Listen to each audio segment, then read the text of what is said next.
Live from WFOX TV, Fox 30 Action News at 10 begins with breaking news.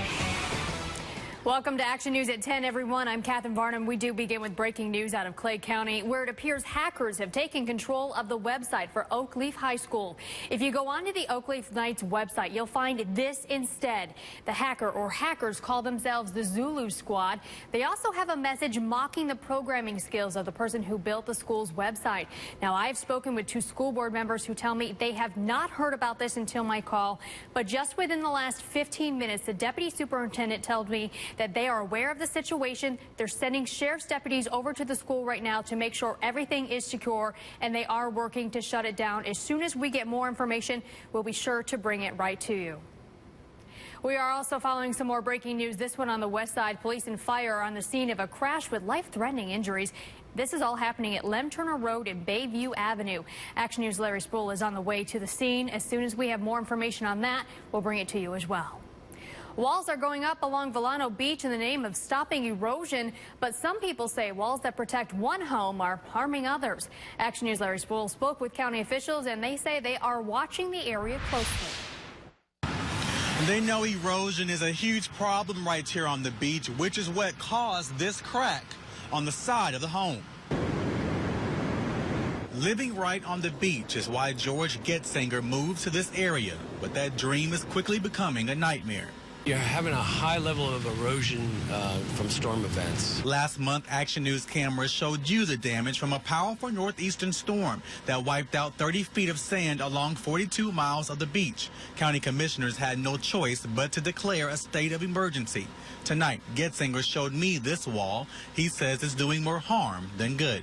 Because there's not enough sand in the system, the ocean's going to pull sand from where it needs to, and in this case it's pulling it from the primary dune. County officials say this wall is supposed to protect this home from further erosion, but people I talked to say that wall may cause more concerns for these homes who do not have protection. I took neighbors' concerns right to the county engineer, Press Tompkins. We all know there's erosion taking place. We monitor it constantly. Press Tompkins says they don't build or install the walls, but the walls are supposed to protect the homes. DEP have jurisdiction on the beach and between them and the homeowner.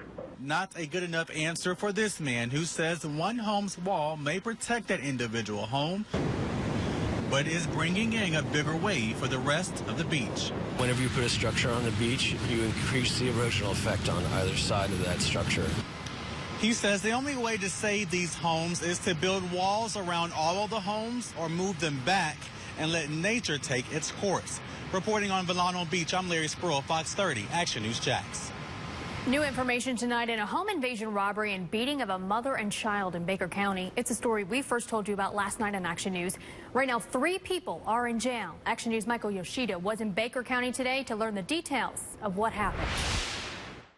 Tonight, Joshua Herring, Dana Herring, and Ralph Creekmore Jr. are behind bars, charged with home invasion robbery and aggravated battery. Busted in the front door, busted in the bedroom, and began to beat on the victim while she was in her bed with her 7-year-old son. The trio knew the victim, who lived in this home with her 7-year-old son. Dana Herring was the mastermind behind the plan. Joshua Herring and Creekmore cut the phone line and broke down the doors, all to get prescription drugs. She had sold some pills earlier in the day. After being robbed, the woman grabbed her son and ran to a neighbor's home where she called police. She had come over pounding on the door, and she wasn't fully dressed, and the child he wasn't dressed at all, and I found some clothes for him. Investigators told me the woman and her child were treated and released from the hospital. The Herrings and Creekmore were arrested Saturday afternoon. They can sell pills for $65. That's $65 more they've got in their pocket. People are going to do what they do, but not to a child. That's, to me, is wrong. I mean, he has nothing to do with none of that.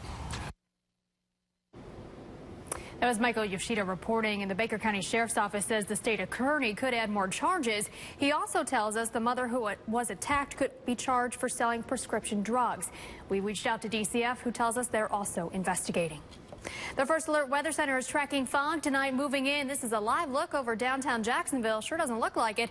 As we move into the work week, you'll need those umbrellas too. Let's get right to meteorologist Garrett Biedenbaugh in the Severe Weather Center. And here's our 5-sweep first alert Doppler HD. Not showing much rain, but there is a lot of mist. Saturated atmosphere all the way up to about 8,000 feet per the latest atmospheric sounding. The weather balloons they send up out at the International Airport. And here is a little local area of low pressure beginning to develop offshore. We see that rain that's come in throughout the day today. As we zoom on down to street level mapping here across First Alert Doppler HD. Notice not much going on rain-wise, but there is mist flying around in the sky. Also some rain falling for you in Glenn County, near Brunswick, St. Simon's Island. Jekyll Island seeing a little bit of rain as well. 59 degrees on the south side. It's 59 at Mayport, 58 at the International Airport, and the lower 60s in Orange Park. Here's our current visibilities. 1 mile, some spots less than that here this evening. It'll be the case throughout the evening and into early tomorrow. Another look on a First Alert Skycam network, our traffic network from I-95 and Butler Boulevard. Low visibilities. We'll track some rain for your Monday morning commute in the full First Alert forecast. 3 suspects in the murder of a Clay County detective are one step closer to trial tonight. The 3 suspects are all expected to appear in court tomorrow for a pretrial hearing. They're accused of playing part in the shooting death of Detective David White. White was killed during a raid on a suspected meth house in Middleburg back in 2012. A 4th man, Ryan Wilder, was found guilty in the murder back in October. He is now serving 2 consecutive life sentences. The man accused of kidnapping and murdering 8-year-old Cherish Periwinkle will be in court this week. Donald Smith has a pretrial hearing scheduled for 10:30 Tuesday morning. The court is expected to decide on a trial date. Smith was supposed to go to trial this month, but that all changed when his defense team said it needed more time. Palatka police are warning drivers to lock their cars before they leave. Officers say they are getting more and more calls about stolen items. Neighborhoods in the north and south sides of the town seem to be getting the most complaints. Police are now stepping up road patrols. Tonight, a sparkling light display on the Eiffel Tower following what's being called the largest demonstration in France's history today on the streets of Paris. As Action News' Brian Webb shows us, nearly 4 million people marched with a message of unity to denounce a 3-day terror spree. Demonstrators carried signs, sang songs, and shed tears as they marched to renounce terrorist attacks that ripped their country apart. We have to be here in the memory of these people, innocent people, and to say with a smile that we're not afraid.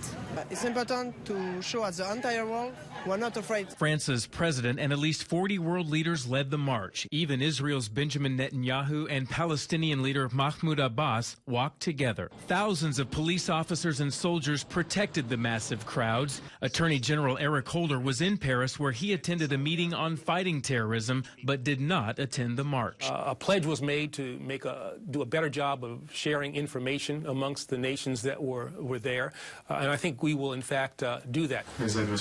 A video has emerged of the gunman who killed 4 hostages at a kosher market before police gunned him down. In it, Amity Coulibaly pledged allegiance to the Islamic State and detailed how the attacks would unfold. The violence started Wednesday when brothers Saeed and Sharif Kouachi killed a dozen people at the Paris office of the satirical magazine Charlie Hebdo.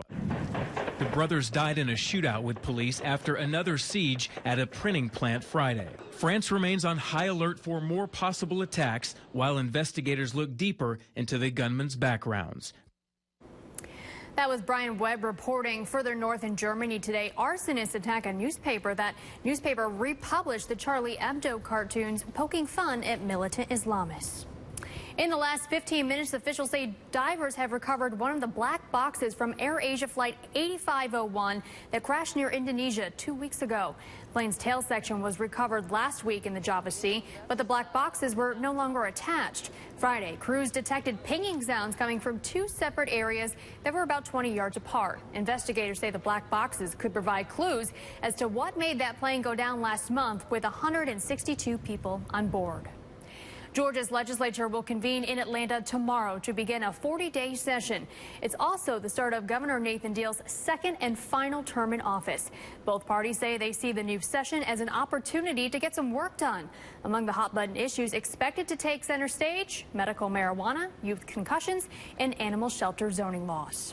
Senator Marco Rubio's potential run for the presidency is expected to be a hot topic Monday as he sits down with CBS this morning. It's coinciding with the release of his new book, American Dreams. Rubio shares the story of what he calls a, quote, over-regulated small businessman, a struggling single mother, an out-of-work college graduate, and others who are chasing the American dream. The senator is scheduled to appear on CBS this morning in the 7:30 and 8:30 half hours. Again, that's tomorrow morning. The families surrounding conjoined twins Carter and Connor are celebrating some big and small milestones today. They posted this picture of the boys on their Facebook page with a message celebrating a major new development. Connor is no longer on oxygen. He is the twin right there on the left. Testing begins this week for 2 new red light cameras on Jacksonville's south side. Those cameras are at the intersection of Bay Meadows Road and Phillips Highway. The warning period starts this Friday, January 16th. Exactly 1 month from then, tickets will start going out to anyone who runs that red light.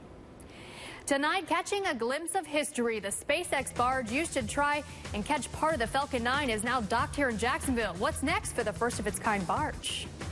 And grab a coat and pull up a chair. What's got these diners dashing to eat outside in the cold? And I'm tracking some rain on First Alert Doppler HD. I'll let you know when you'll need your umbrella for the work week in the First Alert forecast.